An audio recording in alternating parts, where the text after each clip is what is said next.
Unfortunately, Nisha Kapoor is unable to make this panel. Clive Lewis is going to make this panel, but he'll be making an entrance once you've already started. Thank you for coming. We've got the ginormous task here, well, these two and Clive have the ginormous task of discussing liberalism, what the relationship between the left and liberals are, what are liberal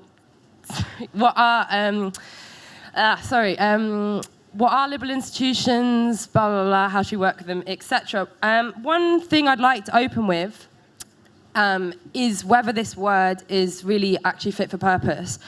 On the one hand, many people argue that Corbyn and perhaps his devoted members never quite moved away from a kind of liberalism, a kind of moralistic way of making arguments about justice, about rights, as opposed to talking primarily about class. But on the other, what we might call capital L liberals, right? The liberal press, the liberal government, the liberal state, basically everything that runs the world, have basically completely relied on destroying a lot of these liberal principles that Corbynism relied on, destroying the idea of free speech, the right to reply, and running basically a lying machine to crush Corbyn. I hope that made sense, but that... Okay, cool. So that's what I've been thinking about. But more importantly, we've got Richard Seymour, who is editor of Salvage and author of The Turing Machine. Yeah! Richard! And Sarah Jaffe, yay, yes.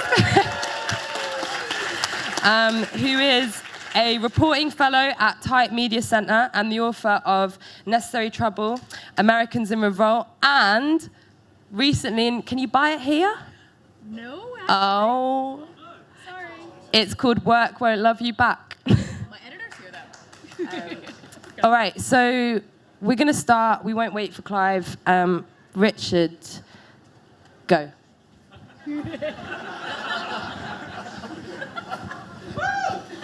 Well, thank you, guys. Listen, time is limited. I have a speech. I'm going to read through it, and just bear with me. It will get a bit more interesting as we go on, okay? No. No. Right. The title of this talk is Why Can't We Be Friends? How do we defend liberalism against the liberals?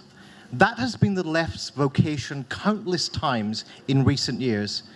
And perhaps I want to suggest that this really began in its modern iteration with the paranoid drive to liquidate difference through conversion or conquest known as the War on Terror. The War on Terror made culture warriors out of many liberals. It was also, coincidentally, the era in which Corbynism, as a phenomenon, perhaps was really formed in terms of the anti-war movement.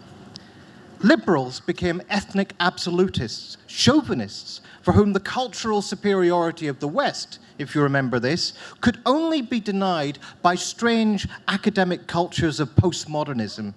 They became Muslim baiters whose exclusionary forms of common sense about the demographic problem of Muslims breeding were appropriated but not generated by the far right. Intellectuals whose anti-intellectualism would make Liz Truss blush, if indeed that's possible, whose way of being smart was to defer to received opinion and deride everything else as conspiracy theories, whose cynicism was reserved entirely for opponents of government policy, whose raison d'etre was to defend that policy even as it failed. And then think about the liberals who were in government. New Labour's retreat from multiculturalism to neo-Powellite assimilationism demands that minorities assimilate. You've got to speak English in your own home. It's your fault if things aren't working, if there are riots. The apparatus of detention camps for refugees, the moral idiom that decried gypsies as people who shit in shop doorways, as Jack Straw famously said. Blair's sad ruminations about black culture being responsible for knife crime. The social authoritarianism, ASBOs, mass CCTV surveillance, a drastic expansion in incarceration. The subsequent advance from that territory to military adventurism, Islamophobia, internment, extraordinary rendition, collusion in torture, and the sort of testosterone-jacked policing that resulted in the murder of Jean-Charles de Menezes. The residual commitment to an atrophied and garrisoned Palestinian statehood morphing into full-throated support for Israeli aggression in Lebanon. Oddly, in this period, it was the left which defended the values of pluralism, tolerance, freedom of religion, human equality, freedom from arbitrary detainment, and freedom of expression. And I have to tell you, comrades, that the reformist left, having dwindled in influence and cohesion at this point, it was Trotskyist activists and unreconstructed communists who played the leading role in Stop the War and similar campaigns. You may not like it, you reformists, but it happens to be the case. And all this... Do you know how you sound like? You sound like snakes. All this happened before Brexit. Can you imagine? There was chaos before Brexit, violence before Brexit, disagreement before Brexit, and all this before the great liberal meltdown over Jeremy Corbyn. All I want to say to you on this is that liberalism has culturally absolutist and violent traditions that the left better be aware of because they are currently active. And if this feels counterintuitive, that is because the whole thrust of liberalism is, to really put it crudely, to find an alternative to despotism. Yet throughout the liberal tradition, one always finds the exceptional circumstance that justifies violence and tyranny. The contractarian liberalism of Hugo Grotius justified Dutch imperialism and piracy. The property-based liberalism of John Locke justified slavery as a continuation of the state of war and conquest, and colonialism. The utilitarian liberalism of John Stuart Mill justified imperialism as he argued that people in their nonage, people who were not fully adult, were unfit for self-government. The nationalist liberalism of Theodore Roosevelt and Woodrow Wilson was profoundly authoritarian and white supremacist. The corporate liberalism of Friedrich Hayek and Ludwig von Mises found the Dollfuss dictatorship and General Pinochet to be exemplary protectors of liberalism in a moment of crisis. The Cold War liberals commandeered America's slaughter of several millions of people in Vietnam and Cambodia, while insisting on the necessity of police states in those societies whose supposed immaturity could otherwise leave them ripe for communist takeover. Now, the late Domenico Losurdo argued that liberalism is defined by the logic of exclusion. It proposes universal principles, the scope of which it tends to abbreviate. In some cases, you can argue that this is in order to make those principles compatible with the only known liberal alternative to despotism, which is that the obvious and simple system of natural liberty, as Adam Smith called it, the markets. But we also have to allow for the relatively autonomous work of racist and sexist ideologies, among other things. Now, there are, of course, at least two souls of liberalism, many souls. There is the Enlightenment liberalism that turned against empire, from Diderot to Bentham, the radical liberalism of the American abolitionists, and the Anti-Imperialist League at the turn of the last century. There's the left liberalism of the New Deal and Popular Front era, the pacifist liberalism of the Cold War era, the liberals who marched against the Vietnam War, strove to ban the bomb, and struggled against apartheid in South Africa, and also demonstrated in solidarity with the victims of death squads in Central America during the 1980s. And it was those sorts of liberals who marched with us against the war in Iraq, against Islamophobia, against torture, against extraordinary renditions and secret prisons. And no doubt they will march with us again. So the question is not whether we value things in liberalism, because of course we do. And the truth is, I have to tell you that some of the things that we value in liberalism and should value in liberalism is some of what makes liberalism quite irritating to the left. Its anti-populist, anti-majoritarian thrust, its insistence that majorities are not holy, its emphasis on limiting sovereign power. These can all cause problems for the left when you actually have a majority for urgent social reform. But you'd also want that sort of intransigence on your side if you're an unpopular minority and the demos has mutated into a violent ethnos. That's why we defend liberalism, even though often against the liberals. The question is which liberals we ally with, how, and for what reasons. Now, I suppose we could approach this through the prism of the debate that Paul Mason has recently revisited, the Popular Front versus the United Front. And some of you know this debate, and some of you find it terribly boring, as do I. But I just want to set it out, what the debate is about, and then we can sort of dismiss it as irrelevant to our current situation. If the Popular Front is a coalition of bourgeois liberals and all parts of the left to defeat fascism, the United Front is really a type of campaign which focuses on unifying the workers' movement in all its variety. In other words, without the bourgeois liberals. The supposed advantage of the Popular Front is that it assembles coalitions broad enough, for example, in the 30s, to hold off fascism for a period in France and Spain. And it's hoped that it could do so again now if the left is willing to compromise a little bit and meet liberals where they are. Now, the critique from those who support the old United Front approach is that liberals will always demand too much, that the need to keep them on side will result in shutting down the sources of militancy from which we derive our strength, that the end result will be the victory of the enemy, just as it was in Spain and France with Franco and Vichy. That if applied to contemporary politics, it would lead to an unavailing progressive alliance approach, which I know Clive will talk about. And the dilution of the left's insurgent force would make us collectively weaker against reaction. We would have succumbed to a crude quantitative notion of political force, when what matters is the division of political labor and how force is directed. Now, I, as you will have gathered, sympathize with some of that critique.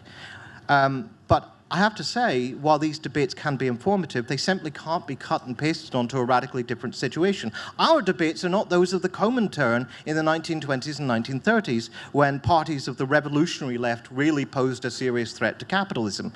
So if I go back to the Stop the War Coalition. At its peak, its affiliated organisations included Greenpeace, the Liberal Democrats, Plaid Cymru, and the Scottish National Party.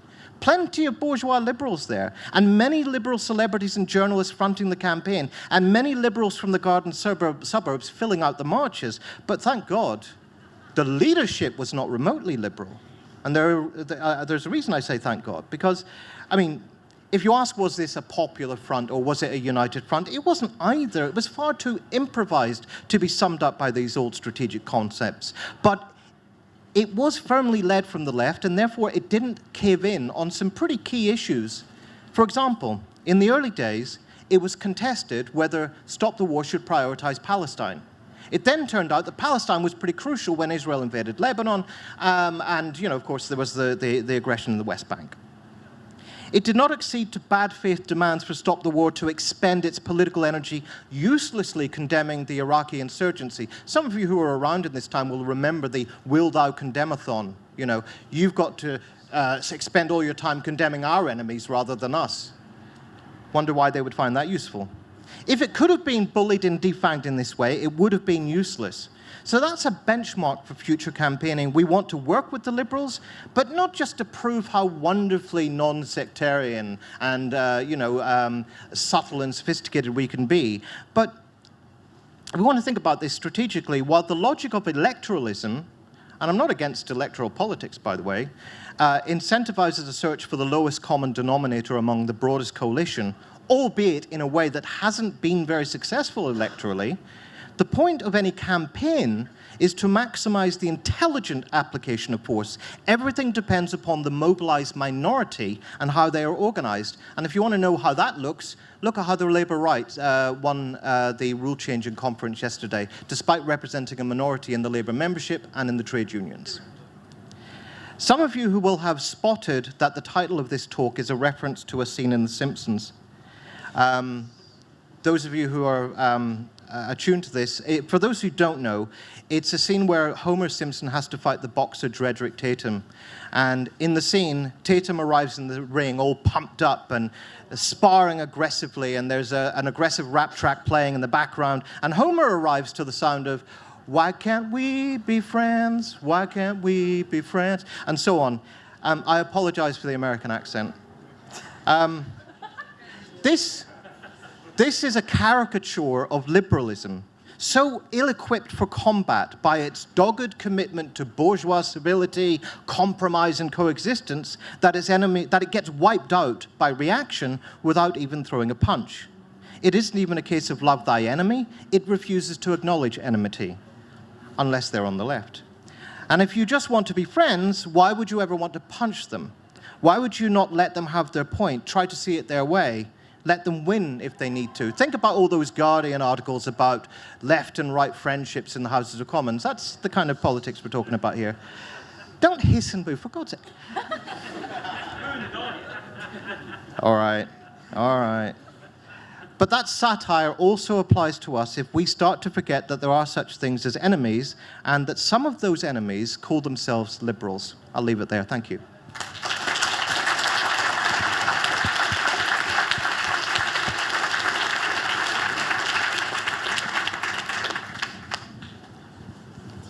Thank you. I'm so sorry that I was... Sorry, 7 minutes. I won't take that long, I don't think. So sorry I was late, and I'm so sorry I only caught the back end of that, and I missed the first speaker. Can the first speaker just tell me what... No? You didn't go yet? Okay, cool. That's brilliant. Fantastic. Thank you. So what to do about the Liberals? Well, there's clearly a difference between Liberals and Liberal Democrats, and I'm going to try and talk through the two different issues. First of all, when we're talking about working together with other positions, I think we have to look at the reality of where we are at the moment. We have a climate crisis. Humanity is facing an existential threat. Lord Martin Rees, the Astronomer Royal, considers himself an optimist when he says, when it comes to humankind's future, he puts our chance of surviving the next century at 50-50. We've got rising authoritarianism and re-centralization. We've got a protest ban. We've got a human rights review. We've got the reintroduction of first past the post in mayoral and PPC elections. The electoral reality for the Labour Party. Labour needs to win 124 additional seats to win a majority of just one. And that would be the equivalent to a uniform swing of 10.52%, larger than the Labour landslides of both 1997 and 1945. So it's a pretty uphill struggle.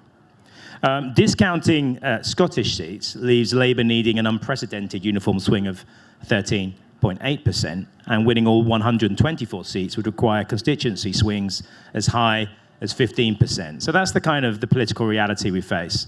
The nature of the interlinked climate and democratic crises and the political reality under first past the post means that we must collectively prioritise the transformation of the whole instead of tinkering at the edges, which increasingly feels our party is back on the course and the road to doing. The parliamentary road to socialism is paved with obstacles. Socialists have always understood that the British state is an impediment, not a friend. And if you are outraged by the proposed electoral college, just wait till you find out how the British state is set up. In fact, I'm sure many of you know it. The people don't have sovereignty. That's the only sovereignty that we have is for the Crown. The Crown is sovereign in Parliament, not the people. So Parliament can do whatever it wants. The Tories believe in untrammeled power, the untrammeled power of the British state, and so do some in our party. A socialist party would not only be concerned with office, but with the creation of the conditions under which office would be more than the management of affairs on capitalist lines. That was Ralph Miliband in Class War and Conservatism. So I think that's something that we can take from an analysis of the British state and what confronts us. The Lib Dems of today, and I'm talking about Lib Dems now as opposed to the liberal tradition. The Lib Dems of today aren't the Lib Dems of 2010. We might find them annoying, and you might want to punch them, but we shouldn't be threatened by them. It's the issues that matter and finding common ground so we can win power. I would say that someone like Layla Moran is more progressive than many in the PLP. You can agree or disagree, but there you go. What is the real threat? The Conservatives remaining in power and the failure of any Labour administration to deliver a transformatory Green New Deal and democratisation. You have to remember the Tories find democracy threatening, although I think some people in our party do as well. They are getting rid of PR for first past the post in mayoral and PCC elections and suppressing the vote and banning protest for a reason. The Tories don't think people can or should run their own town or have a democratic ownership in their place of work. This is why they are comfortable with the British state.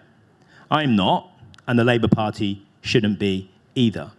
Socialists also have a long tradition of working in coalitions. Isn't that in part what the Labour Party is? So, for example, me and Caroline Lucas have put down the Green New Deal bill, which will be going back down in Parliament. We've worked with trade unions, NGOs, the climate movement, the anti-racism movement, the Black Lives Matter movement, to produce, I think, one of the gold standard of international Green New Deals. It's up there, and it's the standard to which the Labour Party must be held to account. That's been done with someone who is not in the Labour movement. An alliance is not just for winning. It would have to be about winning to transform. It's about practicing democratic politics. An electoral pact is a vehicle, not the end destination. So let's focus our energy on building and participating in alliance and movements rather than policing the boundaries of who gets to participate. The crises we face are too important to sacrifice our vanity for a rose. Turbocharged capitalism cannot be managed within our eroded institutions, and there is no defense of the status quo that brought us to the planetary-wide climate breakdown. We need to get out of our 19th century party political silos that aren't fit for the 21st century challenges that we face. That's why I look to the road to the next election as the one that must be paved by electoral pacts and the formation of strong alliances. For those in Labour, that must mean giving up the aspiration held by some to impose socialism from above and expunge from the party's psyche this need to have a redo of 1945. It must also mean moving beyond Labourism and the idea that the Labour Party is the only vehicle for progressive change. I think if you believe that, then you are slightly deluded. For Liberals, that means confronting an instinct to think of democracy in terms of institutions and representation alone. What could the areas of consensus be? I think a Green New Deal and democratic transformation through a new constitution created by the public. I'll finish by saying that I've kind of focused on the Liberal Democrats. I think in terms of the Liberal tradition, many people in this room would consider the 1945 government as something that many of you are proud of. Proud of the NHS, proud of the welfare state that was created in that post-war period. But many of you will also know that Bevan worked hand in hand with Beveridge and Keynes, two card-carrying liberals of the Liberal Party. They helped Labour, they helped socialists create the modern welfare state. They helped Labour socialists create the modern NHS. And I think given the scale of the challenges ahead of us, it's about working out where we can work together. We don't have to agree with each other on everything. But I think the tribalism that's dominated party politics, that's dominated our movement for so many years, we need to be able to think outside the box to be able to confront the challenges that face us in this century. Thank you.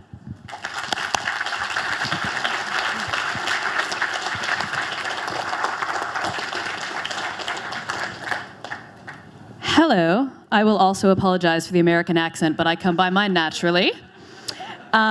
Which means I'm not going to spend that much time talking about the Labour Party. I am, however, going to talk about labor, and by labor I mean unions, worker organizing, things like that. I wanted to start this talk. I have like kind of a bingo card of things to mention that I won't get to all of them in 7 minutes, but I think we'll have plenty of time for questions. Whatever, it's fine. You can ask me all you want to know about Joe Biden, I promise. But I'm going to start with John L. Lewis, who was one of the founders of the Congress of Industrial Organizations, which was the industrial labor movement in the US. And somebody once asked him if he was worried about all these communists that he was hiring to be organizers in his union, which was the mine workers and the CIO broadly. And he said, well, who gets the bird, the hunter or the dog? And I wanted to talk about that firstly because talking about class is no no sort of barometer of whether you are a socialist or a liberal. In fact, there have been liberals who have run most of the major trade unions in the past, in the present, in this country and in the States, and in most of the rest of the world. And I will talk approximately forever if you get me started on the problems of Cold War liberalism in the American trade union movement, which again, you are welcome to ask me about in questions. But also because it's essentially what happened within the Labour Party fairly recently. Anybody here been purged lately? Any of you spend time canvassing in 2019 for an MP who hates your politics? Right. Anyway, so I am not going to talk about the Progressive Alliance because I don't really know, also because progressive leadership of the Labour Party would be a good idea. And what I want to talk about, though, is this question of what we do about the liberals, because in fact there are a lot more of them than there are of us, and currently they're in power in a lot of the institutions that we would like to think we're in power in. And also to say which liberals are we talking about. I do not have much power to do much of anything with Joe Biden other than write mean tweets about him. But there is a difference, and not even just the two souls of liberalism that Richard was talking about, but there's just a difference between the liberalism of Joe Biden, say, and the liberalism of Hillary Clinton, who, if anybody's going to the Tribune rally tonight to see Nina Turner talk, we should all ask why Hillary Clinton's biggest motivation in the last 4 years since losing to Trump was making sure that Nina Turner didn't get elected to Congress. Whereas Joe Biden is kind of happy to absorb the left wing of the party in certain ways. And he is putting forward some progressive policies. He's also deporting more people than Trump. But nonetheless, there is a difference even in these parts of the, as we would say, the bourgeois liberal power elite. I mean, the President of the United States is about as powerful as you can get. So when we're talking about what we do about the liberals, again, I'm really just, I'm tempted to sit here and parse we for a very long time. I'm going to stop. But there's a question about, again, how do we react to the people who are in power? How do we actually pressure them when we are out of power? And then what about the liberals who are the people who were the rank and file marching in those anti-war marches, the people who showed up at airports when Trump passed his Muslim ban? Were, again, a lot of nice liberals who would not have been there if Hillary Clinton had done a similar policy, or were not, in fact, there in 2001 when George W. Bush did a similar policy. But nonetheless, a lot of those people got radicalized under Trump. A lot of those people came out to kill the Bill rallies here recently, right? Who are motivated by the murder of a pretty nice young white woman by a cop, we should never forget, and got radicalized by having their asses kicked by the cops. There are a lot of things that will radicalize people into the left that are not just talking about class versus race versus gender versus all of these things that I get called a liberal for pointing out are important.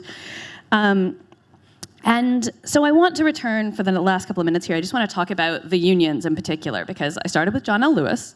I will finish with Walter Reuther.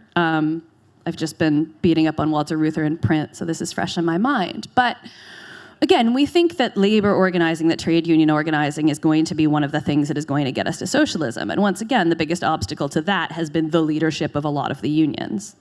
And the commitment, particularly, and I'm an American labor reporter, so my expertise comes from that space. But the commitment of labor leaders like John L. Lewis, like Walter Reuther, like any number of others, to, again, using the talents of people who are a lot like all of you, the kind of committed activists who make it possible to win anything, the kind of people who trudge down to Brighton to have a lovely time in a beautiful city in panels like this one, and then get rid of them as soon as the opportunity presents itself. Or even in this moment, I mean, what the Labour Party is doing right now looks like, or I guess the Labour right, I shouldn't blame everyone, it's not Clive's fault. What they're doing right now looks like insanity, right? You are purging the people who, once again, were the ones who were trudging around in December of 2019, in the cold, in the snow. I went canvassing with some of you for Blairite MPs who are happy for you to die. You're in the back of the stage right there. Hello. And that they are always going to want to use us rather than the other way around. And the question of, I guess, how do you find and create the institutions? I'm struck by Richard bringing up the Stop the War Coalition, because how do we create or take power within institutions that we can actually lead? Some of this is challenging for power within your trade union if you're in one. Again, I'm American, so I'm going to talk about the leadership of, for instance, the Chicago Teachers Union, which went from a reading groups are great, to taking over the union, to running two big transformative strikes that have changed teachers' unions in particular and the labor movement broadly in America. Bunch of socialists led that group that are now running the union. And yeah, to urge us to think about the places that, again, outside of electoral politics, quite often, especially right now because labor's quickly kicking out as many of you as they can.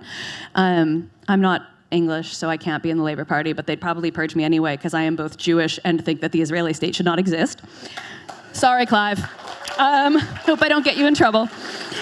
And that seems to be like the number one target for getting purged these days, I guess, is left-wing Jews.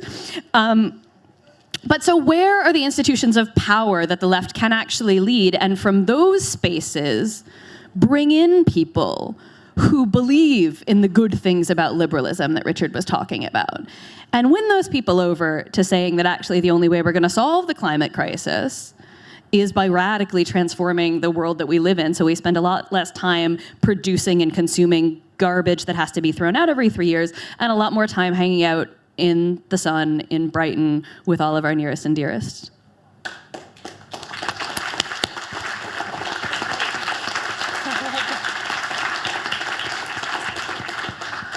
Okay, so we can just go to questions on the floor, but do any of you three want to ask each other a question or comment on anything that you've said to each other? Anyone? Nope. Floor, go. Yeah, I'll take like 3 and then we'll smudge them together or they can respond. Yeah, at the front. Oh, cool.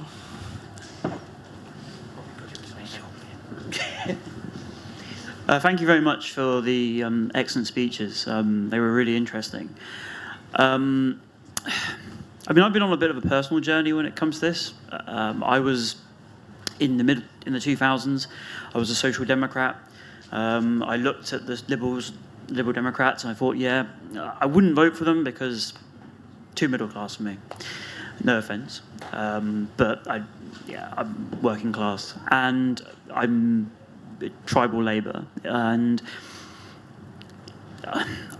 I think that that moment has passed. I think the speech you gave, Clive, and I have a great deal of respect for you. I think that was a speech that in the mid-2000s could have resonated and would have made practical sense. But if you look at the last 5 years, Jeremy Corbyn was only offering a very mild reformist social democratic program, which liberals should have got behind, right? Liberals have always been had been social reformers. You mentioned Keynes and Beveridge. And I think that the liberals in the contemporary moment are no longer interested in that kind of pact between Labour and capital. They've very much come down firmly on the side of capital, and I now see them as my class enemy.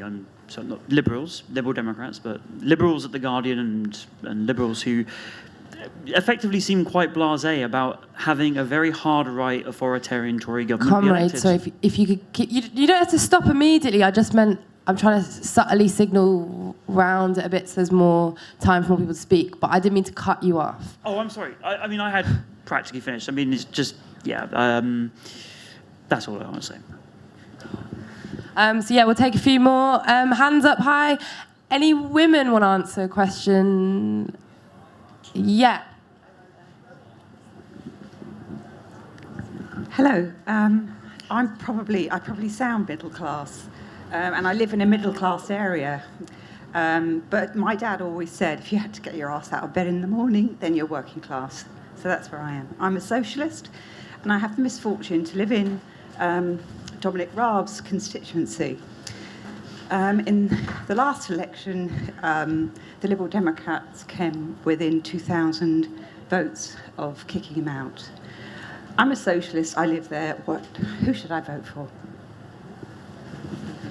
Thank you. Okay, let's take one more. Back with your hand up high with Adidas on. Often when we talk about liberal and progressive alliances, Thank you. Sorry.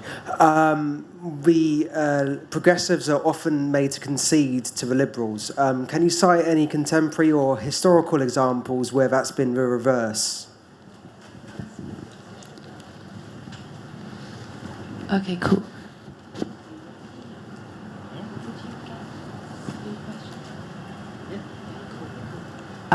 Okay, let's do three for now. Does anyone want to, out of the panelists, want to answer any of them first? Do you want to answer them in the group? Yeah.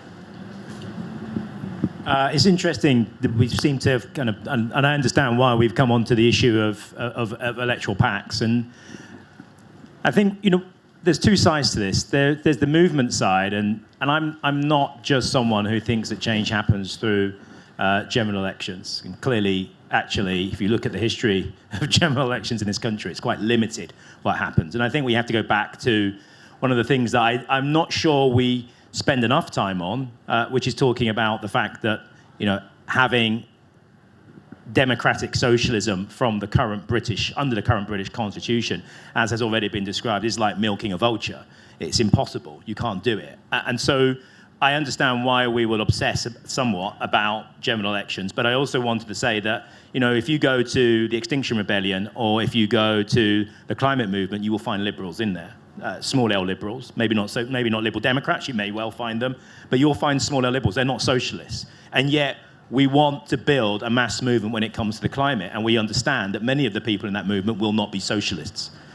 That's an acknowledgement I think no one in this room has any argument with. Would we try to build a movement, a climate movement, just of socialists? No, of course we wouldn't.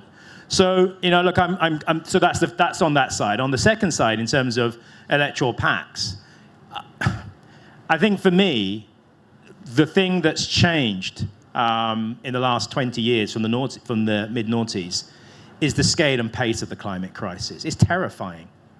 And I think if you speak to people, there is a growing understanding that actually we're not going to get everything overnight in a socialist government. We had a socialist leadership in this country for 5 years in the Labour Party. It was destroyed both from within and without. That should show everyone the scale of the challenge, the scale of the countervailing forces that are ranged against us. And on top of that, we don't have time, I think, to wait for the inevitability of socialism, because the climate crisis is happening now. We can see the kind of failed states, the kind of climate chaos that it's going to create. We can see the armed camps that are beginning to be created. We can see a destabilized international order, which is more dangerous than the one that preceded it in the Cold War. It's an extremely dangerous world. On top of that, we have rising authoritarianism. We have the very structures of our very already limited democracy being undermined. Human rights. We don't actually have any workers' rights in this country. There are no environmental rights. So basically, we have our backs to a cliff edge. And all I'm saying is, how do you take a couple of steps forward to be able to move away from that cliff edge? And one of the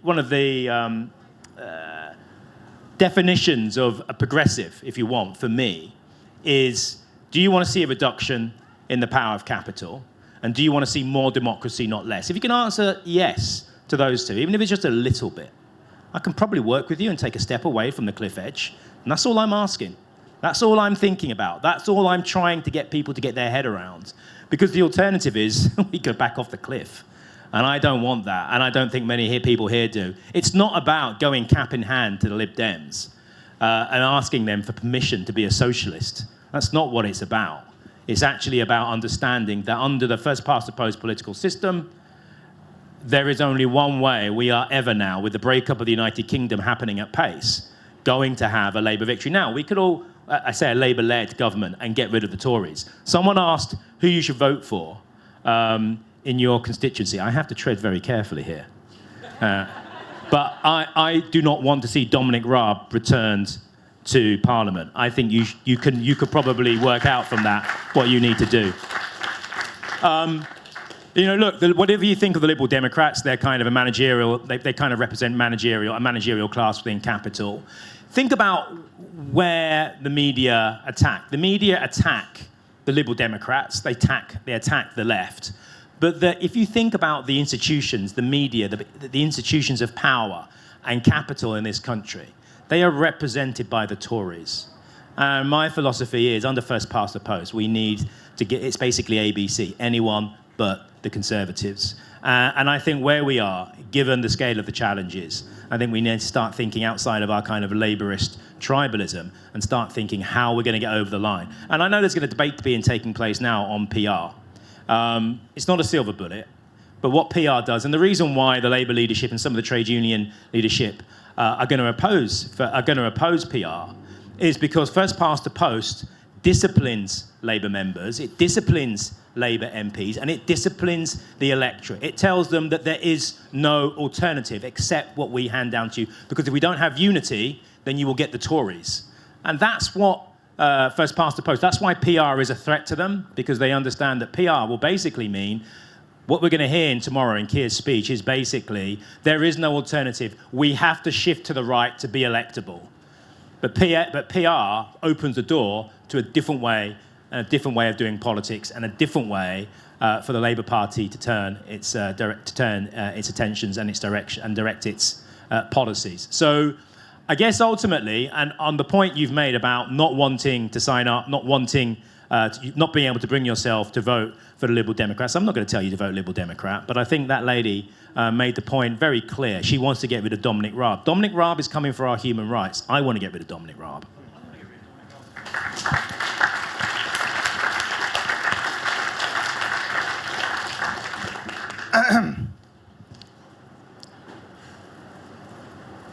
A good question. Why were the Liberal Democrats so phobic about Jeremy Corbyn, given that the policies that he was proposing, many of them they could have found a lot less objectionable than what the Conservatives were proposing?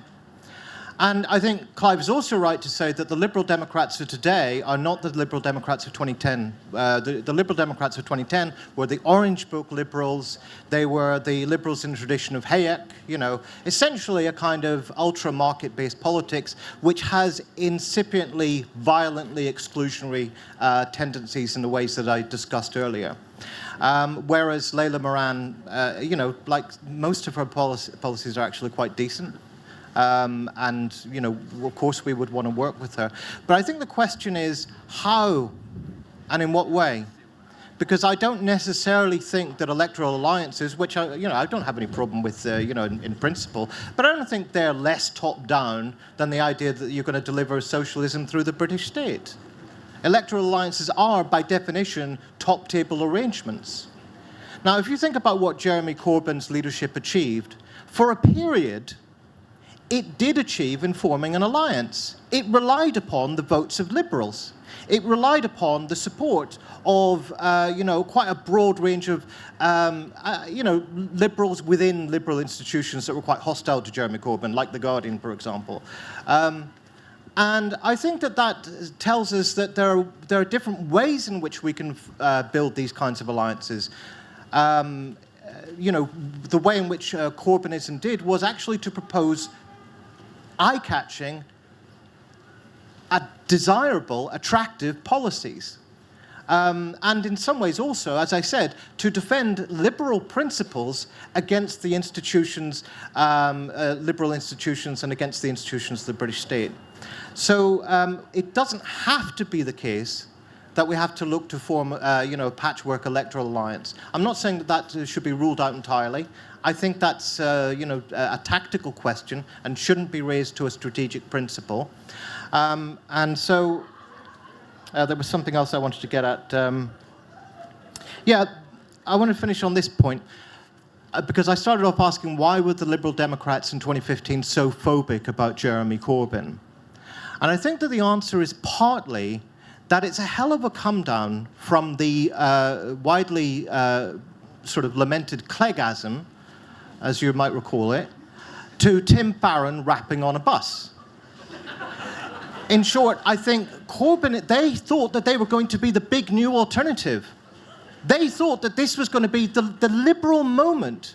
They were going to be the kingmakers in Parliament. And that's part of the real problem here, because I think that betrays an approach that we've seen across Europe, where essentially, rather than looking to develop a serious constituency within the public, you reinforce the separation of parliamentary and state institutions from the public and reinforce your insulation from public accountability by exercising that kind of king-making power. We've seen that across the continent, and therefore I think we should be wary of any kind of politics that leads us in that direction without, by the way, being necessarily sectarian about working with the Greens, the Liberals, or whatever.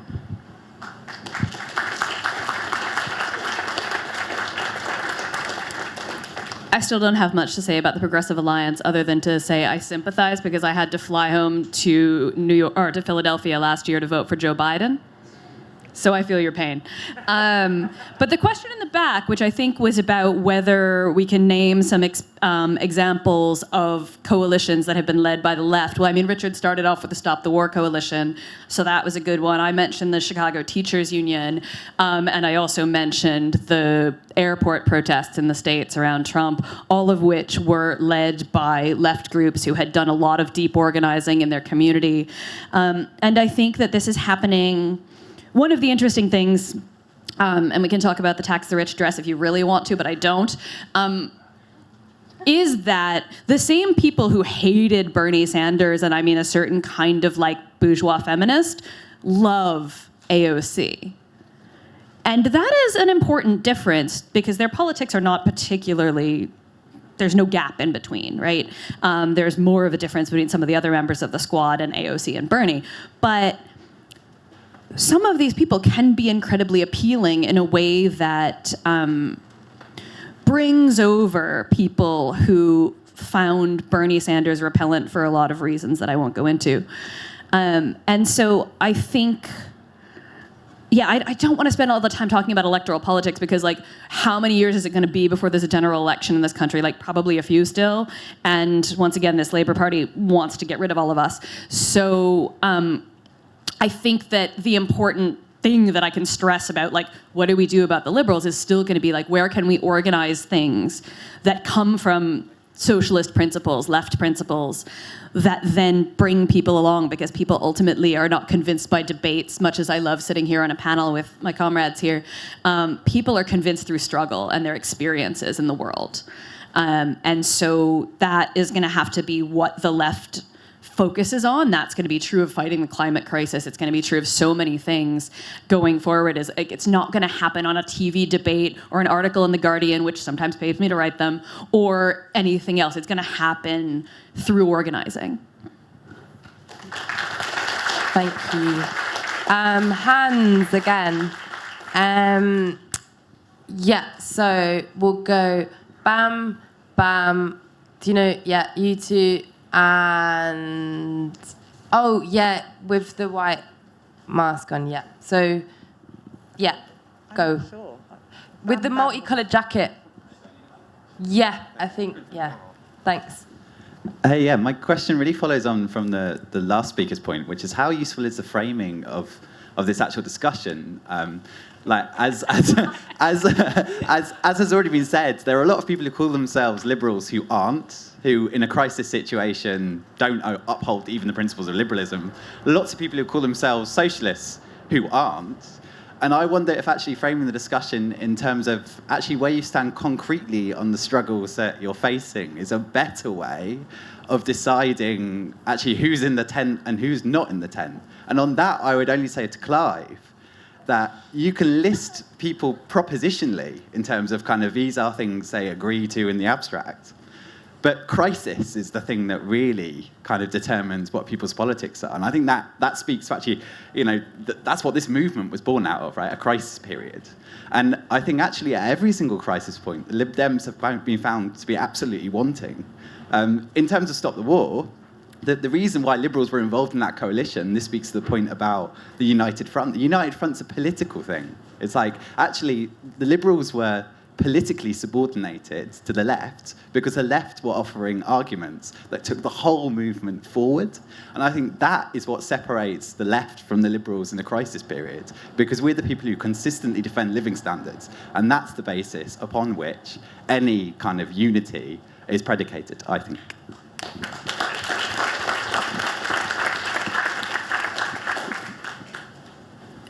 Owen in the back, yeah. Hi, thanks to the panelists. I think I really agree with much of what has been said, especially by Sarah and Richard, sort of identifying... You're all right as well, Clive. Identifying specific instances like the airport protests or sort of coalescence around AOC of instances in which lowercase L liberals would be happy to work with, and that's absolutely fine. I think we'd all agree with. But I think I just take sort of issue with the notion that the chief reason that the Liberals didn't work with Corbynism was because Corbynism was too sort of intransigent towards working with the Liberals. Corbynism was necessarily an alliance with Liberals. The overwhelming majority of the PLP are at best Liberals, and we were relying on them to implement a nominally socialist, policy programme. So I think when we have all of the institutions of capital L liberalism in the UK, The Guardian and the vast majority of its writers, the PLP, every other party, the leaders of the People's Vote campaign, nothing made them burn with hatred more than the notion of left social democracy.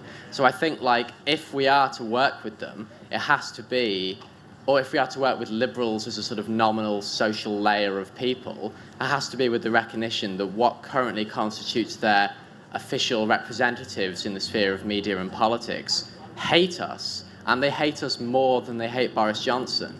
And they would be happy for, 1,000 years of Boris Johnson before, 4 years of Jeremy Corbyn just refunding the NHS.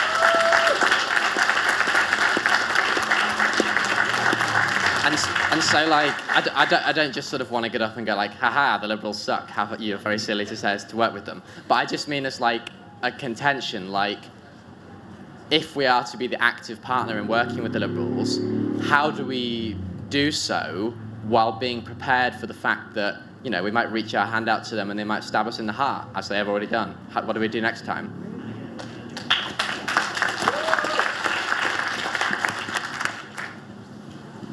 Oh, cheers. I'll take that thing off. I think this was said to Clive last night in Navarra, actually, and I know it's only labels, but it's the word progressive I have a problem with. It's the Lib Dems campaigned to the right of the Tories on austerity at the last election. So, that sort of gives you an idea of where they come from. I mean, they sort of invented Starmerism, really, didn't they? Sort of saying, which Trump's taken up as well, which is you just say absolutely anything, and then you just totally just ignore it 6 months later. So I just want to say, can we drop the label progressive and just call it, we just want voting reform, that's it. We're in an alliance just to change the voting system. Thanks. I'm just going to jump in quickly because we've got 3 questions now before these lot answer. Kind of related to what the first question was about why this panel has been structured like this. In defence of people who organised it, I think that might be part of the point, that actually all these things are related, and actually our conversations about the Progressive Alliance are completely bound up in the fact that we've got basically these 2 types of liberals, one being liberal brain and one being a relationship to the state. I think that's sort of what we're talking about. But mentioning that, if more questions could be not just about the Progressive Alliance, that would be great, because I think we've asked a lot of questions about that, and actually all our speakers have said a lot of different things relating to the kind of, bigger structures that have forced us to even think about a Progressive Alliance, if that makes sense. But we'll answer them 3 questions first, and then, Is that cool with everyone? Cool. So, who wants to go first? Owen, yeah. Look, I just want to say something to the guy who said that your politics are determined by crisis, because I think that's a really insightful way of beginning. And when we're talking about liberalism, I think that I can think of a number of crises in living political memory that really determined the character of liberalism one way or another. The crisis of the 70s produced a reaction among a certain core group of liberals to the right, against unions, against the left, against political correctness, against all this gay rights stuff. You remember the homophobia that was leveled against Peter Tatchell. You remember John Cleese doing those political adverts attacking left-wing, loony left-wing councils, all that stuff. Now, that was a certain determinant effect on liberalism at the time. It's not fair to say that that was true of the entirety of liberalism, and of course liberals were part of a broader cultural front against Thatcherism. It's just that it had really devastating effects electorally and in other ways too. In 2001, a large number of liberals went absolutely batshit on Islamophobia. Like really, that determined the politics of so many liberals. How did Nick Cohen become kind of an apologist for state torture?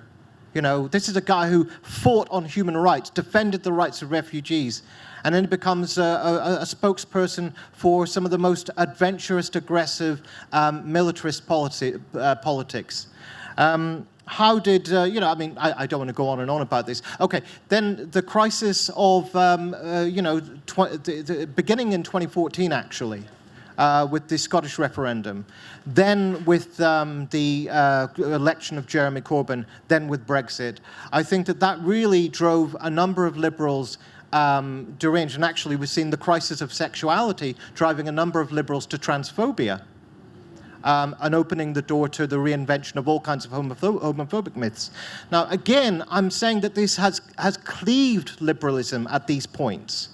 And it's actually, it's had interesting effects on the left as well.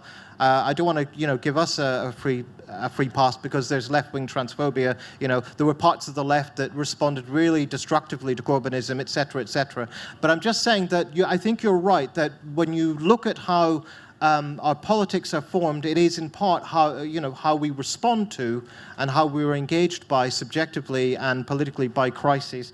And the other thing I just wanted to say in response to that is that in terms of these crises, and this is something we have to think about in terms of liberalism, the reaction that we've been concerned about, the nationalism, Brexit, you know, I mean, I'm sure there are arguments about Lexit, but I don't want to go there.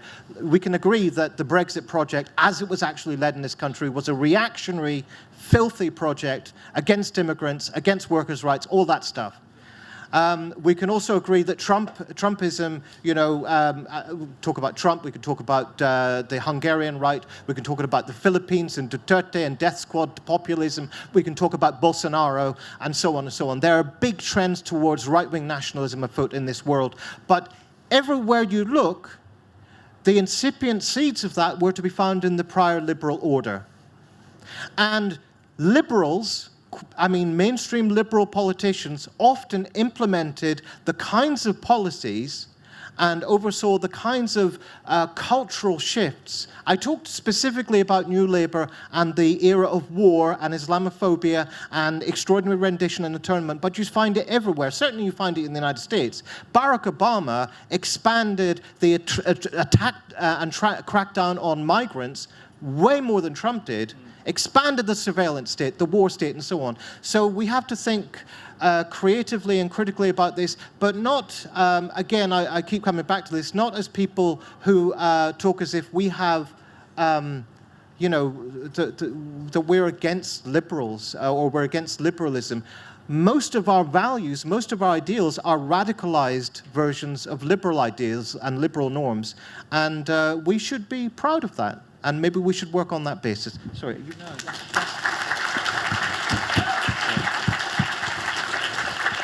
Yeah, I agree. I agree wholeheartedly with what you've just said. And I think if this was easy, it would have been done already. It clearly isn't. And people like myself and others are trying to feel our way through this. And I guess for me, it's quite a simplistic motivation. It's just when you look at the scale of what's before us, and yes, I understand there are liberals who have been responsible for awful things. But I also think back to the 45 socialist government that set up this country and began the process of bringing down the first democratic government in Iran. So, an imperial project from a Labour government. So, I mean, like, where do we draw the line over who's capable of being racist? They were socialists that bought into imperialism. Well, so what do I do now? I leave the Labour Party? I don't, well, maybe. I don't know. So I guess that it's messy, isn't it? It's messy. It's complicated. It's bloody complicated. But I guess the perspective, it's a really simple perspective. There are some good liberals, okay? And I think we've kind of established that. And there are good socialists as well. And there are bad socialists and there are bad liberals. But the overarching kind of direction of travel at the moment is that we have a authoritarian, right-wing, neoliberal, pseudo-fascist rise across the world. And I'm just trying to work out how we can build coalitions to stand up against that. And some of them will need to be liberals. And I think that point has been made very eloquently by some of the speakers on this panel. So thank you.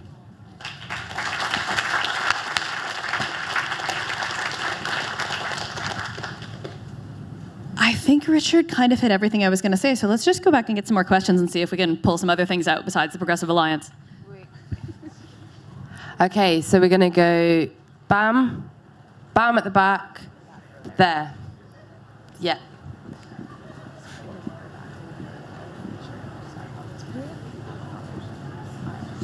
Apologies if this is very off topic, but I overheard a mention of transphobia and liberalism.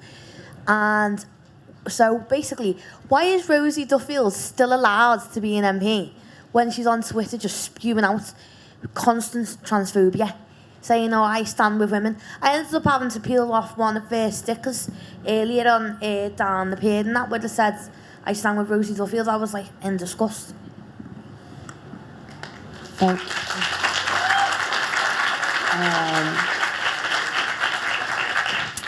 Glasses, blue t-shirt.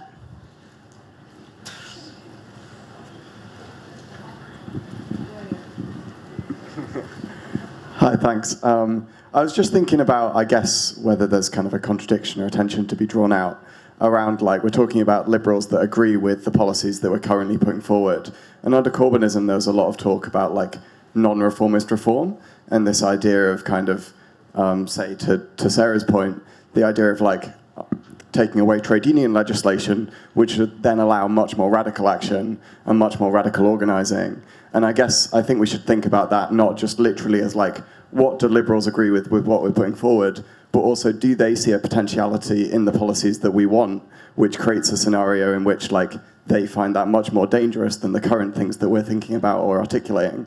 So I think we just need to think about like that as them understanding that we're a movement that maybe talks about socialism but has some communists in it, and that like I don't think liberals are blind to that, and I think we need to kind of understand that contradiction. Yeah, thank you. And there, yeah, we'll take one more after. Put your hands up again. But go. Cool. First of all, I agree with Clive. I wanted to highlight, first of all, there isn't a liberal on the panel. Why aren't we talking to liberals? I'm a liberal. Oh, okay, there you go. No, Sorry. I'm not. Sorry. Never mind. False hope. I wanted to dispel the notion of like what a liberal looks like. I am a liberal. I was a Liberal Democrat for a long... Okay. I was a Liberal... Don't boo, Pete. No, seriously, no booing. I was a Liberal Democrat for a long time. I'm not now. When I was growing up, the Labour Party was butchering Iraqi people. And in another universe, I would probably be a Labour socialist. But I grew up in this one where I joined the Liberal Democrats when I was 17. I'm now a Green Party member. I'm a trade unionist. I work for my local council. So I think, particularly at events like this, we have a really strong idea of what a liberal looks like, and it looks like Tim Farron. It's not working class people. It's not Muslims. It's not people from Streatham. And the idea that there's sort of liberal bad and Labour person good, and Sorry, I forgot your name. Sarah. Sarah mentioned. Everybody seems to have forgotten my name. Sorry, Sarah mentioned, the number of people that campaign for individuals that have absolute disdain for us, but yet we still do it. So we recognise that there's a sort of a level of give and take in our politics. There are members of the Labour Party that we can't stand. There's members of the Lib Dems who are probably closer to us than members of the Labour Party. And so I think perhaps a more salient question is not what can we do about the Liberals, but perhaps a question about the role of tribalism in fracturing an alliance that can finally take down the Tories. Because regardless of our politics, the danger of Toryism and the far right within the Tories, in particular Priti Patel and the likes of sort of deportation, all that sort of stuff, I think a more salient question is sort of what effect does tribalism at events like this and within the Labour movement have on creating a lasting impact in the form of a wider tent? Thank you. Thank you. So we'll take one more. Yeah. At the back, and then we'll run through, yeah.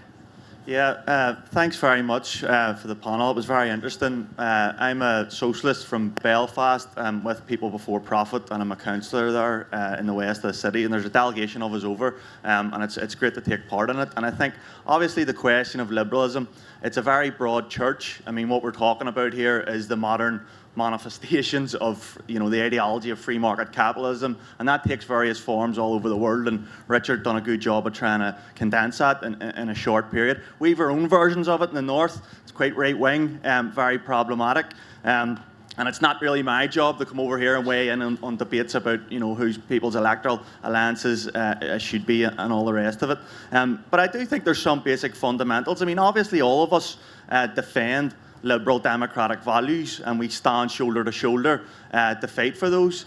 It's the right to vote, the right to housing, the right for equality and all the rest of it. But the point is that the actual capitalist state and its manifestations and its legal and economic and political structure actually negates those values day and daily. So we all might have the right to a home or to housing, but some of us are living and sleeping in the streets. We all might have the right to equality, but all sorts of oppression and racism exists in our society. So for me, it's about challenging that state. And this is my question and my challenge, really. I want to ask about Ireland in that, because one of the interesting things about Ireland is over the past number of decades is the kind of liberalisation of British politicians and British cabinet ministers and British prime ministers. I mean, during the Troubles, when there was troops on the ground and all that, you'd have been hard-pressed to find a British prime minister who was seen as a liberal. But that began during the peace process. Probably started with Mo Molan, probably ended with Tony Blair. I mean, it's disgraceful to think that Tony Blair was held up as a liberal, a man who brought peace to Northern Ireland. He's a war criminal who belongs in jail for what he did in Iraq and Afghanistan.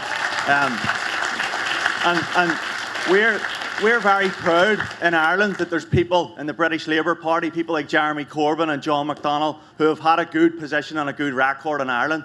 But the party as an institution doesn't have a good one, to put it mildly. And I think Keir Starmer's recent comments, where he said that he would support, in the context of a border poll in Ireland, he would be with the Tories in supporting partition. I think those were disgraceful, and I think it's a very good example of actually what exposes the apparent liberalism.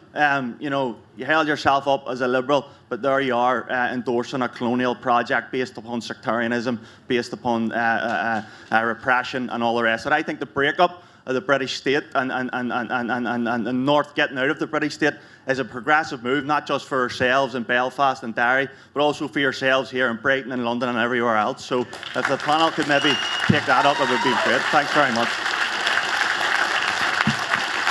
Thank you.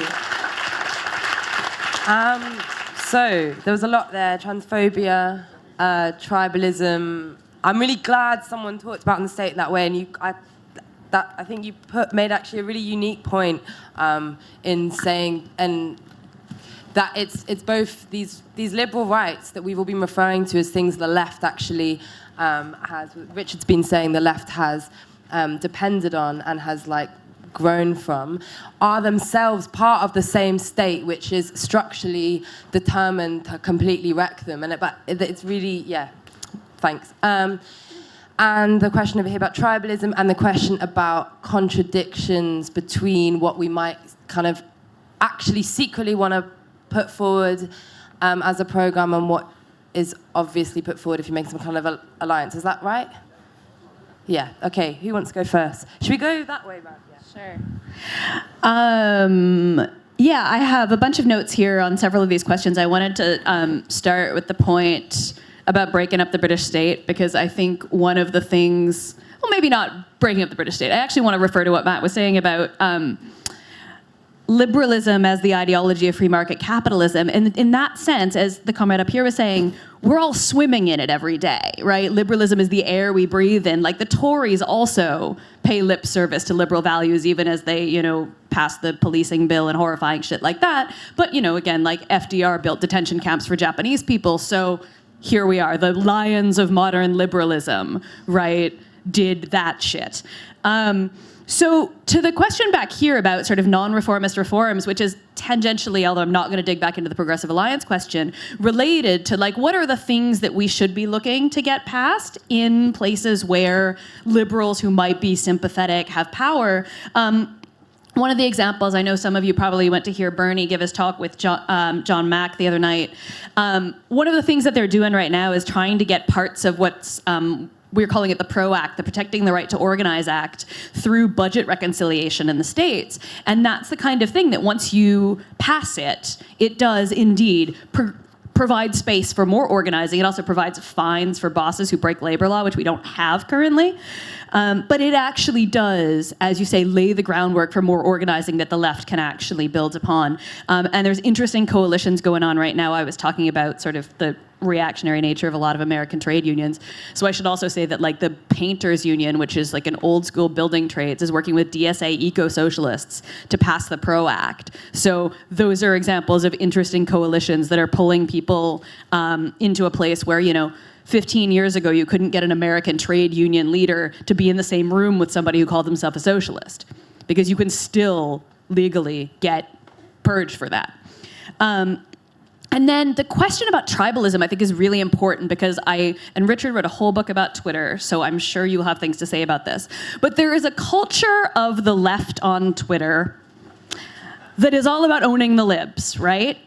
And like, sure, it can be fun and we all make bad jokes. I certainly make bad jokes. But also, like, it's not praxis. Sorry? And like, what it ends up doing a lot of the time is alienating people who might be interested in left politics, but now feel like that if they speak up like the comrade did over here, they're gonna get booed. And that's crap, guys, I'm sorry. The point... This actually is really pissing me off because the Labour Party right now is purging all the people who did all of the best organizing this time around, right? They want to get rid of the socialists. Well, we actually can't do the same thing and like purge them back because A, we don't have the power. But B, like one of the reasons it's so damn stupid for somebody to say like it was misguided for all these people to join the Labour Party under Corbyn. What political party on earth doesn't want people to join it? What political party on earth, right, is like saying we want to get rid of our supporters? Well, we also need to want people to join us, right?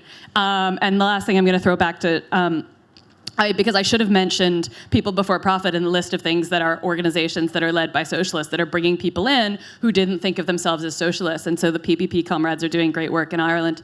32 counties of Ireland.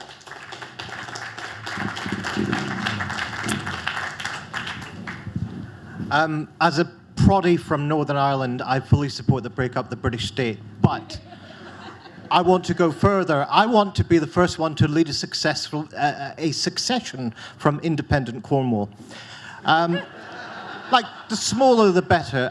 But I think actually the underlying theme here actually, and I think Clive, you brought up constitutional reform and the absolute intransigent structuredness of the British state against any kind of democratic socialism.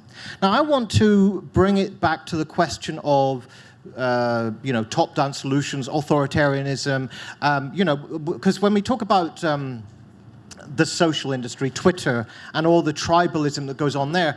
To an extent, what's going on there is an authoritarian desire to deal with difference by either cancelling people, shutting them down, or forcefully converting them, by bombarding them and so on. And I think that is a bad political habit which we should be wary of carrying over into everyday existence. But I want to bring this back to the fundamental question that liberalism is supposed to solve. As I said at the start, I think the whole point of liberalism is to come up with alternatives to despotism. And its answer to that, generally speaking, has pivoted on what Smith called the natural and obvious system of natural liberty, the market.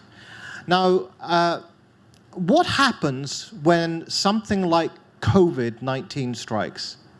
What happens when you've got a plague where there aren't any obvious solutions, either market-based or even democratically based? What we find out is that the currents pulling us to the right don't just flow through right-wing voters. They run through all of us. All of us manifested that sort of snitch's desire to call up and tell the police because somebody was having 3 people round to their house, or whatever. The impatience with the fact that, I've gone through lockdown, and I've suffered, and I've gone through all the mental health effects of that. And I've been vaccinated, and I wear masks, and all these other bloody idiots don't want to wear masks. Can't we just get the police to make them wear masks? Can't we get them locked up? And then, we have this sort of arguments about political disagreements which are more principled. You mentioned transphobia and Rosie Duffield. Why is she allowed to be an MP? Well, I would guess... Don't clap prematurely, because I'm about to raise a difficult issue here. I mean, for one thing, I really dislike Rosie Duffield. Let me just put it like that. And I really detest the things that she says about transgender politics. Unfortunately, Rosie Duffield represents a substantial constituency within the Labour movement, which is sometimes referred to, as the women's sector and so on. Like, there's a series of institutions which are committed to this kind of politics. And we're not going to get rid of that. We're not going to deal with it by, expelling or by shutting people down.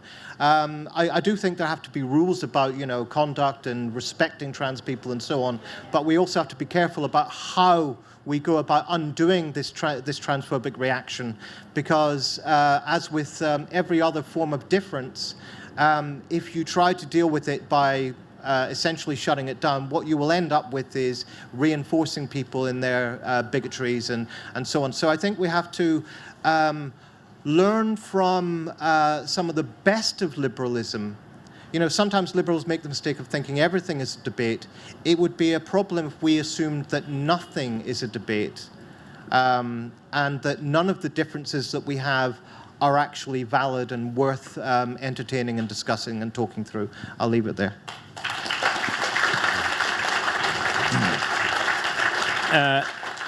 I've noticed a difference on this debate, definitely. I think talking about this back in 2017, at the height of Corbynism, it was very difficult because I think people felt that we were on a trajectory to something where we didn't need alliances with others. We could do this ourselves. And so talking about forming political alliances, which are difficult at the best of times, when you're on a high, I think at the World Transformed and in the various debates that I took part in and on social media, it was very difficult. And your own socialism is called into question, your own motivations for wanting to talk about those things. So I think there has been a shift. I think the tone in this room has changed from before, and I welcome that. And I think these are the kind of grown-up conversations that this space is just so brilliant for.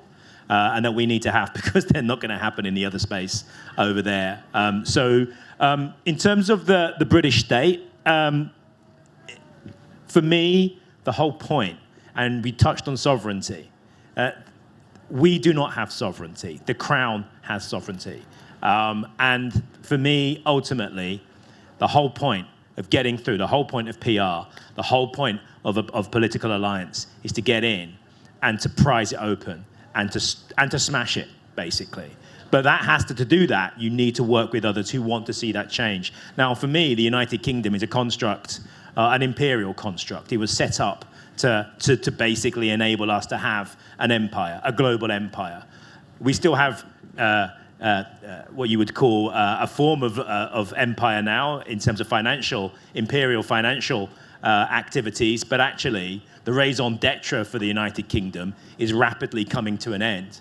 And the sooner that can happen, the sooner that we can have pooled sovereignty of nations and regions in this country that belongs to the people in those nations and regions and not to the Crown and not to Westminster and a small clique there, then the better. And I think that democracy is the kind of democracy that we as socialists should be fighting for in this country. We want to see economic democracy, but we also want to see constitutional democracy in this country. Because I said at the beginning, getting democratic socialism from the British Constitution is like milking a vulture. It is impossible.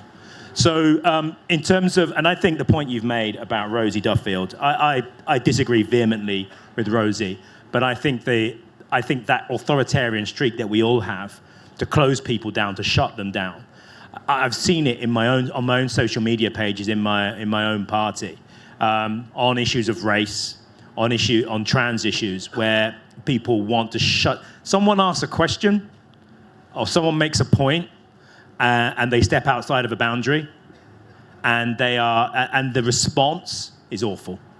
And actually, I actually think that that person, I want that person to change their mind. So how I engage with them, I think how we engage with them is critical. Otherwise, we drive them out, and we drive them in the wrong direction. So. I'll finish on the final point, which is to say I've never believed in zero tolerance. Either you're a tolerant party or you're not. And zero tolerance isn't something I think that we as socialists should ever buy into, because it's an authoritarian, nasty approach. And actually, you can see when you have members of our party talk about zero tolerance to anti-Semitism, zero tolerance. I don't want zero tolerance to racism, because what that means is that people no longer feel that they can talk and discuss and engage in these issues. I want people to feel they can learn. I don't want people to feel terrified if they use the term Afro, which I know some people in my party, oh, can I say, is it Afro? Is it African Caribbean? What do I say? I want people to be able to understand and to be able to engage. And if we terrify people, if we shut people down, then that's not going to happen. So Rosie Duffield, disagree vehemently with what she says. But do I want to see her kicked out? No. Do I want to see what she says challenged and fought back on? Most definitely. And I think the vast majority of people in our movement find her views abhorrent, and we need to make that loud and clear.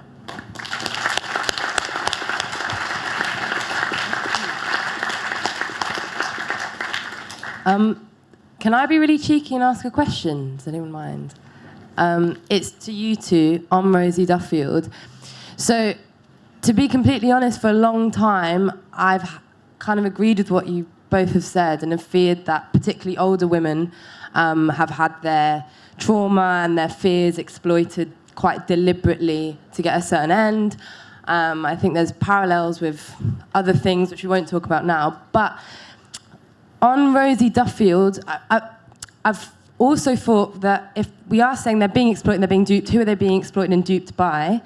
And I've thought that there are elements of, and this is, I guess, coming back to the kind of liberal institutions, what we might call the big L liberals, sections of the press, sections of the government who've deliberately done this. And at what point is Rosie Duffield someone who is part of that machine that is deliberately duping people? And at what part is she someone who needs to be persuaded? And I think it is complicated, because if there is a certain section of people who are following those, journalists or MPs or whatever, then they will potentially feel it as a personal offence if, I don't know, if Clive was to say Rosie Duffield should be expelled or whatever. But yeah, I think that's something that's why I clapped, because I've seen her as part of the people duping everyone else.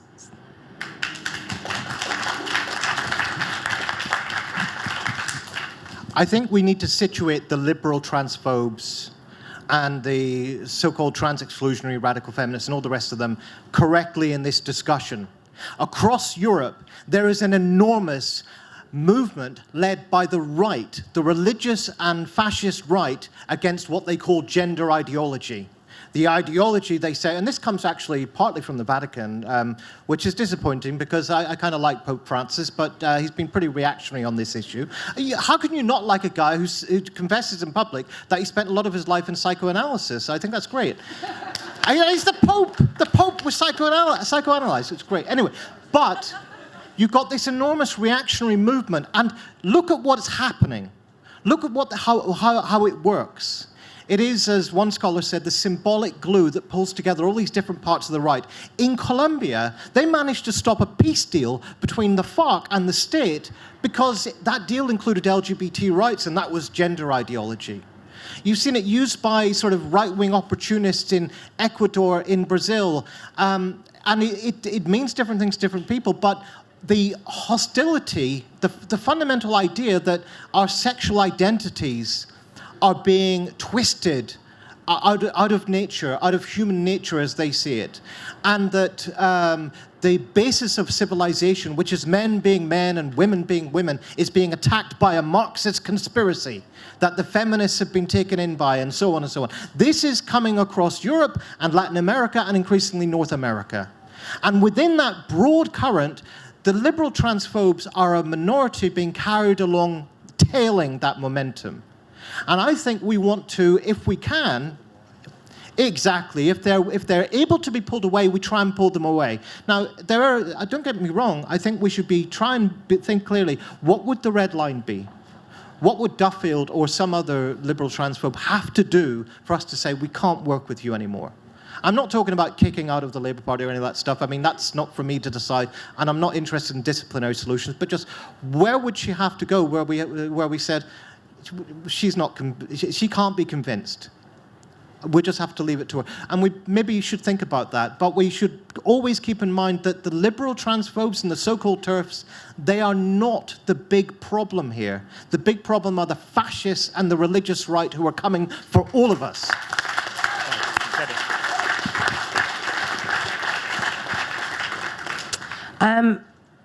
Okay, any closing remarks from you three or anyone from the floor, if you feel like it? Okay, yeah, we could just end there if you want. Just a short remark. Yeah, well, no more questions. You're going to end the session right now, if that's okay. Is that okay?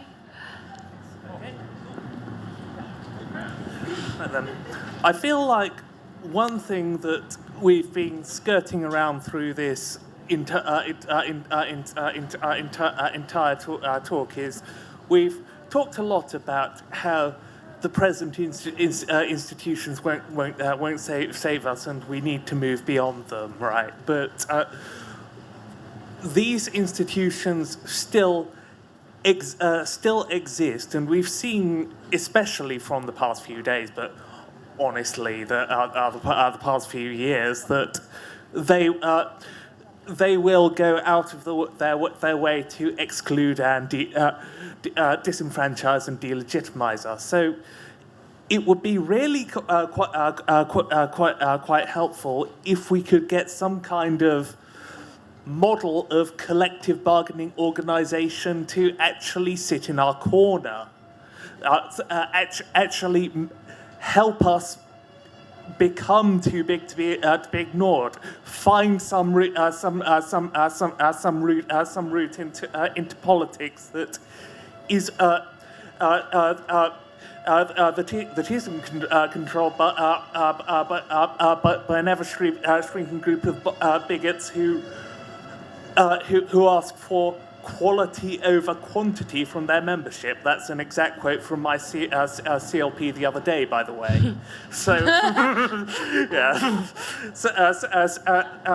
So yeah, we've talked a lot about who won't help us. Now can we talk about structures that we can build that can actually do so, rather than just expecting us to marching into the wood chipper of people who only value us for the money we can give to their ever-expanding legal fees.